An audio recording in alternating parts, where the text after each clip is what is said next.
Pour votre édification et votre croissance spirituelle, nous vous prions de vous abonner massivement sur notre chaîne chrétienne PD Vainqueur Télévision et activer la cloche de notification pour ne rater aucun de nos programmes. PD Vainqueur Télévision, l'instrument de l'évangélisation. Mbote, surtout shalom. Na bande konyo soyo, bozo landa biso de partout. Tous en essayons de ba été bosé belé, bo pesa biso confiance. Yesu Masi à Nazareth sa pambola bino, bo linga plus que yo kanzambe à travers ba enseignement na biso. Moto azali boso ya ba etando na bino, ezali évangéliste Dieu merci. Et pas wa bazali pasteur responsable awa na kati église paix de vainqueur. Le long nzamba chekna mukumba ya partager na bino enseignement oza édifiant. Oui, pas wapi et lendisa non seulement que lendisa mais et que bimisa motomobo na kati ya ignorance. Vous savez lorsque Christ il nous enseignait à biso quelque part dans mon candidat Jean azoba que vous connaîtrez la vérité et la vérité vous affranchira. C'est vrai que ignorance ezali arme moko ya munene o satana na ba démon ba utilisaka pour ba capturer peuple na ye pour ba kanga bango. Peuple oyo azana kati ya ignorance, aza peuple azani manipulé na ngambo ya ennemi. Voilà pourquoi la ligne a plus qu'on enseigner bino. Dans le thème de bosso ya écran pour la tranche na biso, la ligne a plus qu'on enseigner en sorte que bisika moko bo omutazo comprendre que na na problème. Azwa moya ko telema pour na resembler. Et si vous pouvez moya ko resembler yo moko ezate, il peut ou elle peut nous appeler bisika o ezwamiye to sambela pona ye. L'autre parlait d'un thème très important où il a intitulé la délivrance du visage. La délivrance du visage. Kokango la maya longi. La délivrance du visage. Kokango la maya longi. Le Seigneur, c'est vrai. Toyambaye Sumasia, ya Nazareth au sala nkolo pe mobiki sinabiso. Yesu Christ a kota kati nabiso. Et a otambula nabiso. Ok, Nabiso, mais notion si la délivrance est très importante. Vous savez, Nzamba Yebaki, lorsque Dieu a sauvé Israël, le peuple d'Israël, a permis qu'il y a sorte que Azwa Bango, a Katisa Bango main rouge, c'est-à-dire a délivré Bango, en sorte que Bazon a le soutien na Katia Mboko Égypte. La délivrance est permettre na Mouto a Bimana Katia Lua Moko Songolo. La délivrance est permettre à Mouto de la libre, parce que le mot délivrance vient du verbe délivrer, qui veut dire libérer aux liens ou aux possessions démoniaques. Moto yo aza délivré, aza moto ba kangolié na mignolo lo Satan. Eza moto ba bimisé na possession démoniaque. Voilà pourquoi par exemple mission ko la pesa biso na kati l'église, eza ko ramener son peuple vers la délivrance. C'est-à-dire moto la libre. Vous savez moto yo aza liberté, moto aza délivré té, aza chrétien oyo a côté na kati église. Ensemble là. Je peux fonctionner comme ça à l'église, mais en réalité quelque part ça lié. On mouto ça lié à quoi même si vous avez un combat spirituel, bobunda kata pikola, mouto a une impossibilité ko pikola, a une impossibilité ko buka parce que ça lié. Voilà le sens, il y a délivrance. Nous ensemble ensemble la combo Jésus Christ à Nazareth. Mais c'est quand nous sommes liés que le Seigneur qui est le maître de la délivrance expérimenté attends la vie, parce que là, il est le seul qui peut te délivrer. Mais l'autre parlait de la délivrance et intégralité. Na simbika ka délivrance est longue. Bien aimé le Seigneur, et longue à nous, tout ce que ça délivré, t'es à vivre ce qu'on appelle un fléau. À cause de la difficile, il y a comme on a beau l'âme on a quatre sabots moïnaï. Parce que ça rend longité. Et longue à nous, te peut ça un message. Et longue à nous, tout interrompre la cas. Et longue à nous, tout quand les longinayo, quand les longinayo, les gens vont s'approcher vers eux. Il y a des relations, des vie, des opportunités à Bomoy, des opportunités à Moussala, des faveurs à Songolo. En réalité, sur le plan naturel, lorsque Moutoumoro Boye, à Moun Mousika, il va se croiser. Et là, il doit d'abord fixer ce regard vers son visage. Et lorsque la personne vient chez vous, La première des choses qu'on embrasser au coup c'est les rideaux. Et la figure, ça display, même il y a le téléphone. Ce qui est l'ongino est béba, et l'ongino est un problème. Nous sommes venus comme un problème. Bateau va souffrir le Seigneur. Les problèmes aussi, et ça, l'ongino bango. Il y a un problème avec le Seigneur. Pourtant, avec ce mot, c'est très important. Au roi David a pensé qu'il puisse me Psaume. Psaume chapitre 6, verset 8. La Bible dit: j'ai le visage usé par les chagrins. Alléluia. J'ai le visage usé par les chagrins. Oh, lorsque tu lis ton dictionnaire, verbe usé veut dire, verbe usé là ici, détériorer en usage ou encore détruire quelque chose. Nanzela aussi lango. C'est comme si quelqu'un qui utilise son téléphone, mais nanzela aussi lango mabé. Parce que aussi lango mabé, téléphone wana et baby, c'est ça le verbe usé. Maintenant, roi David a dit que Seigneur et l'onginanga et baby na esa le li abato. Alléluia. Et l'onginanga baby na ba souci. Et l'onginanga baby na ba problème. Les choses qui m'arrivent et qu'on détruire l'onginanga. Et na souka zoroba na partie B. Alors tout ce qui me persécute le font veillir. Bato bazo bundi sangai. Bangonde bazo numisi l'onginanga. Bazo baby sa face nangai. Et le Seigneur, au cours de nous, on a vu dans nos longuités. Bato mingo au monde est bien physiquement, mais spirituellement leurs visages sont déjà détruits. Au tel longinaye c'est béba. Tu peux poser la question pourquoi moi c'est qui tout boy. Pourquoi garçon ça m'a le boy. Mais jusqu'aujourd'hui la continue à dibalate malgré beauté à moi la moitié. Au tali moi au tali beauté au pambolisam. Mais beauté ne se permettre de mon balou à sérieux pour chaîne en le problème, ce n'est pas la beauté physique. Le problème, c'est que l'onginé, on a isé yango. Alléluia. Yaya, n'ayako ebiso lango ngao, nanango a bébissé l'ongina yo. Nanango a nuire face na yo. Nanango a permettre que l'ongina yo est béba. Aux gens, jeunes filles, aux gens, jeunes garçons. Mais lorsqu'on regarde ta figure, aux gens, mboka, mais l'ongina correspondre était. Mais tu me soucies à la même âge que toi. Vous allez comprendre que quelque chose qui ne va pas. Voilà pourquoi, même si que le Seigneur est capable de rajeunir ango. Comme ça, le gêne à Bomisayango. Alors, Ningeni Satana a bébi Sarabilongia Bato.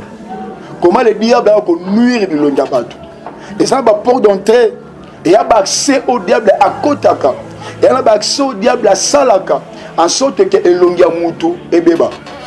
Première porte d'entrée, parce que les portes d'entrée, ça va moyen où il y a pour me et ça l'entrée, afin qu'elle déstabilise via Moutou. Il y a Moutou Beba. Il y a le Seigneur, première porte d'entrée, et ça Moutou soit beau, t'as mis la tata, ton maman a mis ça là, ton Moutou a sa proche, a mis ça là, il peut détruire aussi ton visage. Vous remarquez, il y a Beba, à cause de Moutou, il y a des membres, sa proche, il y a famille, et il a essayé un peu de déstabiliser où ils allaient visage na yo. Deuxième port d'entrée, les amotonio sont à Kenya pour visiter un sorcier. Au côté de Katsanda quoi sorcier moko boy a sokola yo. A quoi que l'homme maine longi. A sokola longi na yo. Musupo Kenya pas sorcier te mo ken église pour basara ba cérémonie. Les am église ensemble ba na Bible, frère oyebi, sœur oyebi, au Kenya quelque part. Au moins de comment quelque part, et il a lavé ton figure, ton visage, il a lavé ta figure, ton visage, et à cause de mayo tchane illuminé beba lelo. Voilà pourquoi mais ce sont les mauvaises choses des Hollandais vinayo. Troisième port d'entrée, les alliés bato nyoso ba bima to ba vanda ba ndoki.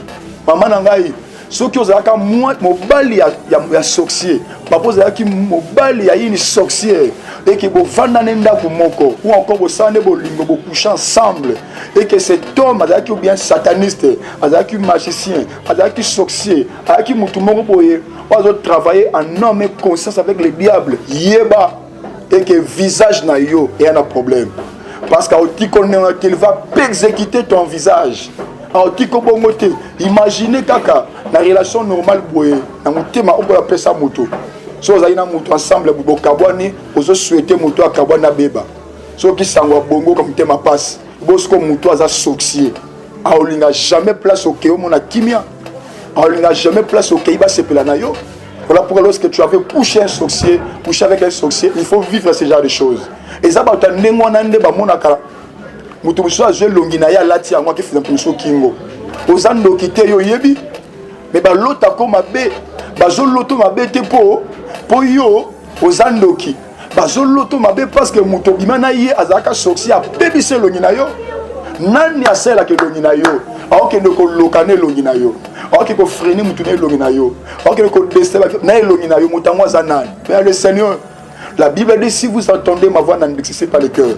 Si vous comprenez que ça n'a pas dans le monde à Moukilili, ou ça n'a pas dans le Kwanganga, ou bien tu étais sorti des parents sorciers, ou ça par des portes d'entrée, appelez-nous. On doit briser ces portes. Parce que tant que les portes d'entrée ne sont pas brisées, on vivre vie et s'émoter. C'est-à-dire que l'Onginayo aura toujours des problèmes sur le plan spirituel d'abord, et puis sur le plan physique. Quatrième chose, quatrième porte d'entrée, c'est la cérémonie, la bougie. La cérémonie, la nzoloko. La cérémonie à lavage na bakina sur la moto laver moto la cérémonie ni on soit clarté ba katon zoloko ba tso singalo keto ba peso bac magique ba tso chaîne na kingo on ni on se ko honorer nzambe na biso te Jésus Christ de Nazareth yeba kango et lomino si ba bebisa yango. Tu as un problème de visage, tu as un problème ma soeur, tu as un problème mon frère, mais tu dois te repentir, il faut loba makambo. Il y a certaines choses il faut loba. C'est-à-dire, on va au salle d'Anzambe, ou bien pasteur, ou bien frère, on a ça qui boye, on a ça qui pas boye. Parce que les soummes où ils ont confessé, ils ont brisé, tu vivais toujours les conséquences de cela. Alléluia. Cinquième chose, pour terminer, nanango oyo longine c'est bébé ça. Bacha masque ne longi. Et ça motonio so mona bolumbu tata na ye. Moto a salé inceste na bandeko na ye. Et a bolumbu so mona ngote. Mo soupe on a bolumba tatate mais bolumba muto mona qui par exemple occultiste et bien que mon unité na il faut local na yo. Il y a des sœurs, il y a beaucoup de sœurs, nos sœurs en Christ aujourd'hui on a impossibilité de trouver mbala là mabo moinaye et ça parce que moto azalaka na quelque part moto atambulaka na quelque part moto ana a détruisa qui vient dans mon qualité il faut marcher dans la crainte de Dieu. Au soit lingi yo penza solo jamais au baliwana alors dans la pressé il y a sexe lorsqu'il arrive pour le sexe c'est que mutuana a lingi yote il y a le Seigneur déjà la porte d'entrée comprend place ni ko elongné beba on comprend de place ni oyo ton visage a un problème on comprend de place ni oyo le diable azoko iser longina yo David a dit mon visage est isé basaleli mabe babe bisiango. Maintenant, deuxième point, on parler sur les conséquences du visage non délivré. C'est-à-dire, l'ongo va cangolité, l'ongo va faire les prières et faire des conséquences sur mon corps, ma classe néfaste. Et première conséquence, il y a le visage. On a va cangolité. Et allez, motonio soit au temps dans la vie. On a pour ma figure à revivre le malheur et non la grâce. Vie n'est à vie à malheur. Ma soeur, tu seras malheureuse. Mon frère, tu seras malheureux. La grâce est accompagnée dans côté. Ok, dans mon Psaume, chapitre 23, verset 6. La Bible dit le bonheur et la grâce m'accompagneront. Biso bananzam to ko foxer te poto bal. To ko foxer te poto zo. To ko foxer te poto bonga. Oui, le Seigneur travaille dans le temps. Comme il dit Ecclésiaste 3, verset 1 à 11. Mais le problème est allé. Mon toit doit vivre la grâce. Ce qui grâce exacte, c'est que Koulousou est en sens. Parce que c'est à la croix le Seigneur nous a doté de cette grâce-là. Alléluia. Oh, qu'est-ce que la grâce? La grâce, c'est la faveur moko imméritée. Namakasha motote zamba pesio. Au forcé te zamba paboli. Au forcé te aux juifs. La grâce, on a péché la grâce ensemble. Mais pourquoi jusqu'aujourd'hui nous forcé makambo? Quelque part, il faut y aller. Et ça, n'est l'omniné un problème. Ou bien le Seigneur n'a ensemble l'ensemble après cet enseignement haut. Si quand Nzambe a libéré l'Onginayo, que tu trouves la grâce, Il faut que tu ailles vers yo na ba forte. Bato ba sa bolamu epai na yo na ba forte. Il faut mona nkembo nzambe éclater na bombo na yo afin que tu témoignes que le Seigneur Jésus-Christ de Nazareth azanzambe na biso, azankolo na biso pe yende kaka abongi na lokumu pe ma sanjoli. Deuxième conséquence ya mutu nyonso oyo azana visage eza terni, visage yali isé, yali moto nyonso azo vivre azama yele ayebi musala malamu mais ana problème ko zo musala. C'est-à-dire il va recevoir document na yo. Maintenant ba tali photo long na yo ba convaincu noté. Le problème ce n'est pas le médecin malamu. Tu as étudié mais ton visage a un problème. La délivrance du visage c'est très important pour toi. Tant que pour passer dans cette délivrance de visage, il est pratiquement impossible de trouver un bon emploi. Moussou pas cause de moussala, mais moussala est malamu et satisfaire les ont raté. Oyebi vous comprendre oyebi. Moussala bien la vie ne comme la côté. Aux moussala vous avez miette. Vous satisfaire yo pensate. Ok le Seigneur dit dans sa parole que mon serviteur prospérera. Mon serviteur il montera, il célébrera plus haut. Tant que tu es avec Jésus-Christ de Nazareth, tu dois célébrer, tu dois monter. Parce que la montée, c'est pour nous. La montée, l'élévation, c'est pour nous. La Bible dit Jésus-Christ à la croix, il s'est fait pauvre pour nous. Pour que nous puissions être des riches. Et l'enrichissement, c'est pour nous les enfants de Dieu. L'occultisme, c'est nous les enfants de Dieu. Parce que Christ ne peut pas s'embêter. Si nous avons l'occultisme, on peut s'abattre dans bango. Basi na bango, nibal na bango, mais biso Christ, je sais, mais pesa mbeka po biso to pambolama. Voilà pourquoi mon sale cause la difficulté pour na yo maman. C'est vrai, il y a un temps il faut le qui ça, parce qu'il y a ma cambo. Mais lorsque tu demeures toujours chômeur en vie, c'est pas ça. Et ça musuku tu peux. Na kati mboka comme ça va démanche à document zo zoate. À chaque fois qu'on te regarde, bah la conviction ça le bola monter. À chaque fois qu'on présente les documents, mon document, mais Mouto et Abina Yoke, on est dans le bon. Il y a une maman qui m'a appelé. On m'a dit que je suis dans le bon. Le vendredi, je vais faire un document. Mais subitement, les choses ont changé. Mais pourquoi les choses ont changé? Le problème, c'est le visage. Oh, gloire au Seigneur. Un jour, j'ai prié pour une soeur. Quand je priais pour le papa, pendant que tu priais pour mon figure, pour mon visage plutôt, pour ma figure, pour mon visage, c'est qu'en réalité, c'est physiquement, mais spirituellement, ils ont illuminé. Voilà, ça est masque et l'illuminé. Si vous avez un masque et l'illuminé, maman, au sabbat démarche à Moussa, les a toujours confusion. Soit un masque et l'illuminé, maman, au Lugade à tout prix, aux vie, il y a un sengo. Mais comme ton visage est isé, tu vas toujours vivre la carte, il y a désolation, puis la carte, il y a trouble. Troisième conséquence, il y a moto, il y a un longi, il y a kangolate, aza moto yo, nyonso oyo, aza na impossibilité à balayer, oza na mbongo, moko ko bala moi cité.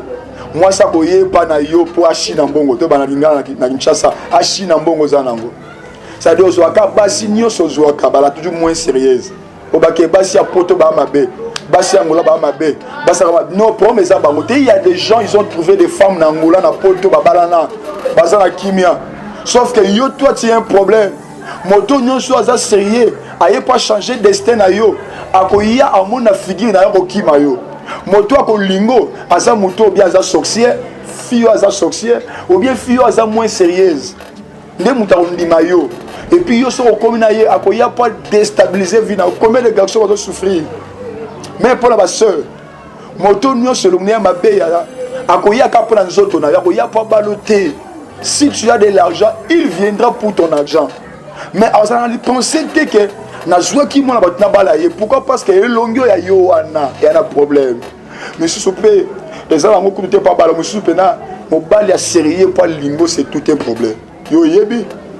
Pendant que n'a pas tout ici cause à tchao lito il te dit de manière sérieuse. Mon toi yebi sortez mon frère, ma soeur, na linga yo na mutema na ngazate. Les problèmes allés, il faut te prier pour ne l'onine wana. Le visage est là. o bala tso possibilité je dis au nom de Jésus-Christ zo landangai et loko no se ba tchone longi et ça mta tcho papa na bino même si c'est ta maman même si c'est un oncle je sais pas muta quartier au va na Kinshasa na Angola na Gabon pa uzaki na Afrique OK na poto makambo saki na Kinshasa makambo saki na Afrique et comme on na poto na zo ba bien et loko wa tchone longi wana je déclare quand le nom de Dieu na kombo na Yesu loko wana zika moto et le coin est longwa nazo sakola et longwa yom to simé longi par la foi nazo de no simé longi par la foi wana mota molimo santo à partir de la caméra à partir de la TV na partir de téléphone na yo et que ne ko saisir le boko no wana en sorte que tu vois encore tu sens le miracle parce que le temps des miracles n'est pas encore passé. Notre Dieu est capable de tout, il est capable de bouleverser les choses. Azaki la seule personne qui m'a comme ça go vino na zo de les citations no pewana Yesu Christ a changé ango wezaki bolo comme sengo zambo apesa elengi na mayo comme ki bololo et pas mosa na Élysée zamba sa be grâce dans la matia oyo dans l'enseignement oyo apesa vino elengi apesa relation elengi abongisa vie na yo afin que tu témoignes la grandeur et la puissance du Saint-Esprit. La Bible dit Jésus-Christ n'a pas changé. Il est le même hier, aujourd'hui et éternellement. Ce que Christ a fait hier, il est capable aussi de faire pour ta vie. Quatrième signe ou conséquence, il y a un mouton qui va délivrer. Et ça, mouton a linga marana batute. C'est-à-dire, batu ba linga yote. Au réaliser même une famille, autant ma propre na bamba pesa yo bolingote. Batu ba sepela anote. Yo grâce et c'est moi batu za la pa na yote. Vous êtes un contre tous.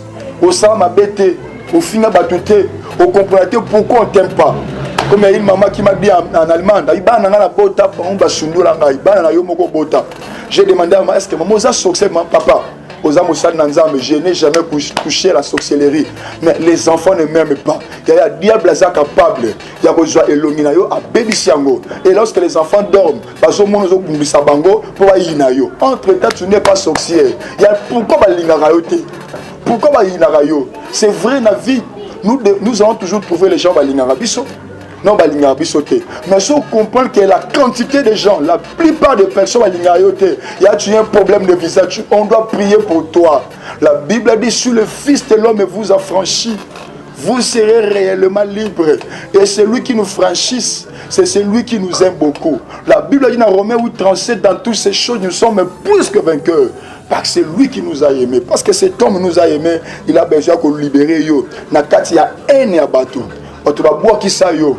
Nous sommes foutus bango nyongo. Nyongo wana za odesi bango loko. Mbongo no moko nyongo. Nous sommes sengiye. Mbongo na yo. A comment compliquer la vie. Laisse-moi te dire, le Seigneur est capable de vous visiter. Appelez-nous. Le numéro est à l'écran abisso. On va t'aider. On va t'aider, maman. On va t'aider, mon frère.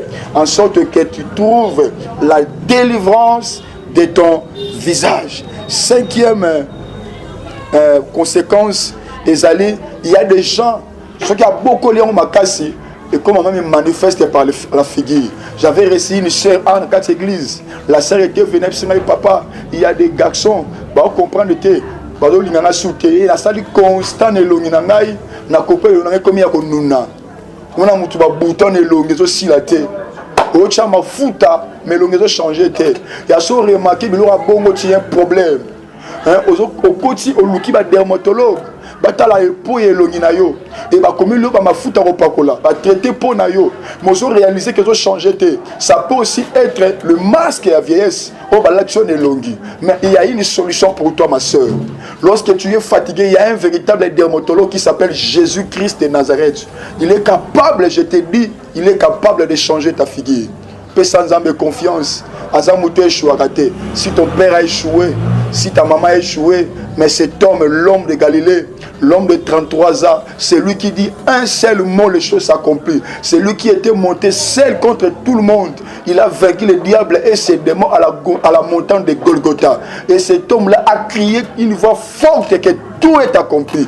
Et le cri de Jésus-Christ, c'était pour ta libération. Croyez à ces choses. Et la cinquième des choses, pour terminer, je vais clôturer par ici. Moto nyonso ana figure non délivré. Aza moto akolati ça m'a toujours na honte pe na confusion. Oh, na honte pe na confusion. Lorsque honte n'a confusion là, et c'est comme ça. Voilà pourquoi David, dans Psaume 44, verset 15. Psaume 44, verset 15. David a dit, ma honte est toujours devant moi. Ma honte est toujours devant moi. D'ailleurs, qui est devant toi? Vous comprenez que tu as un problème. C'est là où tu trouves toujours la honte. Ok, Tanga, tu trouves la honte. Ok, Libala, on trouve toujours honte devant toi. Vous comprenez qu'il faut honte soit nickel. Honte soit tellement éternelle image. Vous comprenez que tu as besoin de chasser un mot. Ok, ou après le Mukanda, il y a la honte. Ok, code ça document pour la Moussala. Vous bunda. Au moins, bateau, c'est le test, c'est la moko. Moussala, on a plus d'intelligence que Bango. Mais Bango va accueillir, va continuer sur le côté. Mais devant toi, il y a toujours la honte qui te bloque. Dis mais le Seigneur, vous comprenez que tu dois parler comme David. Seigneur, pourquoi la honte est toujours devant moi? Et David a continué à le dire.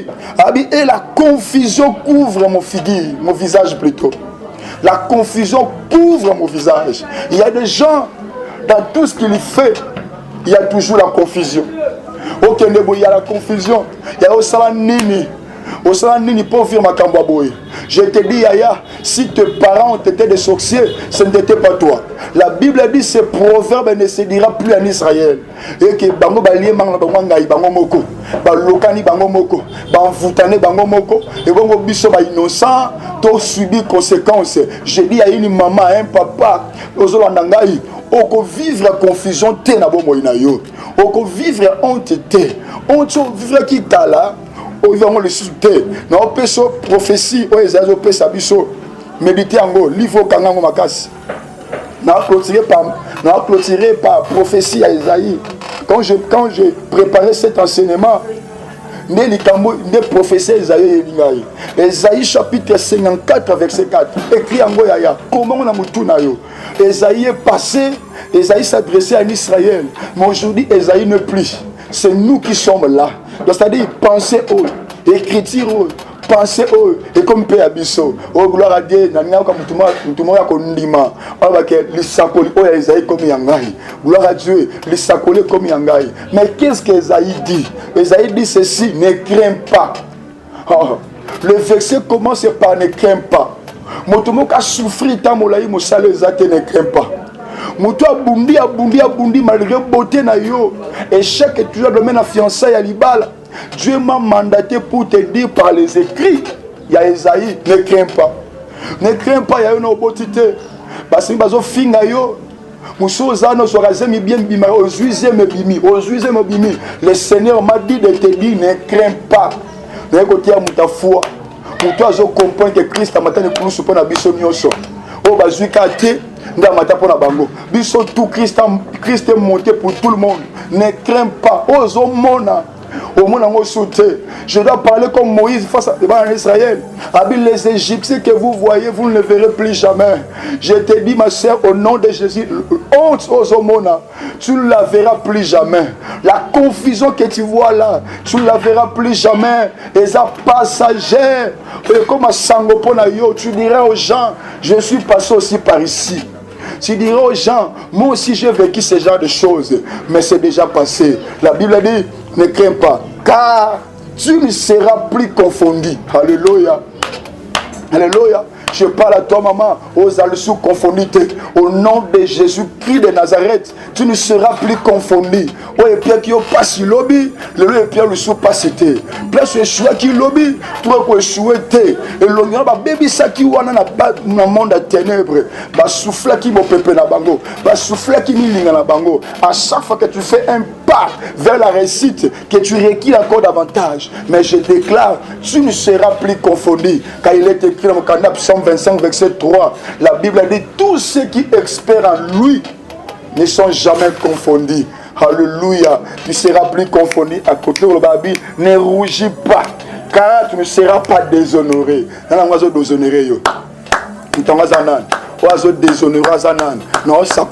Je suis un prophète de l'Éternel. Je déclare déshonneur nyoso. Oui, quand qui vit na yo, et aussi la comme na Yesu Masia. Et l'onino et Pierre qui sonne la famille. L'oncle Pierre qui sonne la famille. Et aussi là et c'est là au nom puissant de Jésus-Christ. mais je continue toujours. Dans Ésaïe 54 avec ses 4-5, je clôture mon message par ici.